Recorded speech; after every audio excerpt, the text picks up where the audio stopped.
નમસ્કાર ખેડૂત મિત્રો, આજે તારીખ 10 જૂન 2025 આજની સવારની હવામાન અપડેટની અંદર માહિતી મેળવીએ તો ગુજરાતની અંદર 15 જૂનથી વાવણી લાયક વરસાદની શરૂઆત થશે.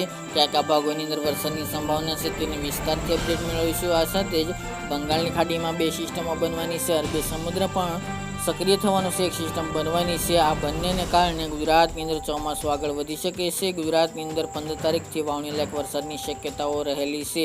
વિસ્તારથી અપડેટ મેળવીશું. ચેનલમાં નવા હોય તો ચેનલને સબસ્ક્રાઈબ કરી નાખજો અને વિડીયોને લાઈક આપીને તમામ ખેડૂત ભાઈને શેર કરી દેજો. હાલ ગુજરાતની અંદર ગઈકાલના રોજથી પ્રી મોન્સૂન એક્ટિવિટીમાં ઘટાડો નોંધાઈ રહ્યો છે, પરંતુ 11-12 તારીખથી ફરી પાછું પ્રી મોન્સૂન એક્ટિવિટીમાં વધારો થાય તેવી શક્યતા દેખાઈ રહી છે.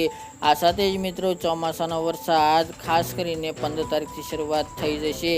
આમ તો જોવા જઈએ તો 18થી લઈને 20 તારીખમાં ચોમાસું ગુજરાતમાં આગમન થઈ શકે છે, પરંતુ તે પહેલાં ગુજરાતની અંદર ઘણા ભાગોની અંદર વાવણી લાયક સારા વરસાદની પણ શક્યતાઓ જોવા મળી રહી છે. આવી સ્થિતિમાં મિત્રો આગામી 12 તારીખથી સુધારો જોવા મળશે. ખાસ કરીને આંધ્રપ્રદેશ અને ઓડિશા કાંઠે એક અપર એર સાયક્લોનિક સર્ક્યુલેશન સર્જાઈ શકે છે. ત્યારબાદ પછીના દિવસોની અંદર આ સિસ્ટમ ભારત તરફ આગળ વધશે, ખાસ કરીને જમીન વિસ્તારોમાં, જેના કારણે ચોમાસું ફરીવાર સક્રિય થાય તેવી શક્યતા દેખાઈ રહી છે. ગુજરાતમાં 14 જૂન આસપાસથી વરસાદની ગતિવિધિમાં વધારો થતો જોવા મળી શકે છે.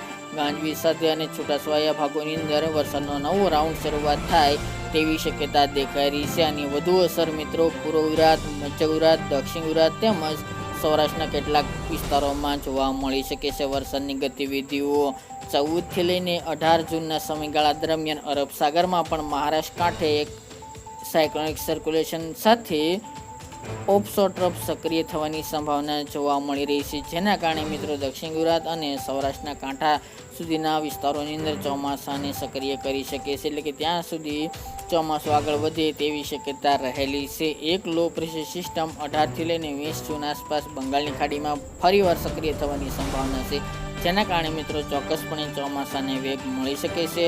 આ સિસ્ટમોને કારણે ચોમાસું આગળ વધશે, જેથી ગુજરાતમાં સારા વરસાદના સંકેતો 15થી લઈને 20માં અને 21થી લઈને 30માં ભારે વરસાદની સંભાવના હાલ જોવા મળી રહી છે. જે ચોમાસું અટકી ચૂક્યું હતું, પરંતુ મિત્રો આ વર્ષે કેરળ તેમજ મુંબઈમાં સૌથી વહેલું પહોંચી ગયું છે ઘણા દિવસો પહેલાં, જેને તારીખ હોય તે પ્રમાણે પહેલાં, પરંતુ અટક્યું હતું. પરંતુ હવે ફરી પાછું 12 તારીખથી સક્રિય થશે. હાલ તો મિત્રો બંગાળની ખાડી પણ સક્રિય થઈ ચૂકી છે. ધીરે ધીરે તેનો ટ્રફ આગળ વધે તેવી સંભાવના છે. પૂર્વ ભારતના રાજ્યો અને દક્ષિણ ભારતના રાજ્યોની અંદર છૂટાછવાયા વિસ્તારની શરૂઆત થઈ ચૂકી છે. આગામી 15 તારીખ સુધીમાં આ ટ્રફ સર્જાશે ગુજરાત સુધી, જેના કારણે ગુજરાતમાં પણ ગતિવિધિ વધુ જોવા મળી શકે છે વરસાદની, જેના કારણે ગુજરાતના ભાગોમાં 15 તારીખથી વરસાદની સંભાવના દેખાઈ રહી છે. સૌરાષ્ટ્ર અને દક્ષિણ ગુજરાતની અંદર વધુ વરસાદની સંભાવના છે, તેમજ મિત્રો ત્યાં વાવણી લાયક સારા વરસાદો જોવા મળશે. એ સિવાય મધ્ય પૂર્વના ભાગોની અંદર પણ સારા વરસાદની શક્યતા 15થી 20 જૂનમાં દર્શાવી રહ્યા છે. વધુ અપડેટ આપતા રહીશું.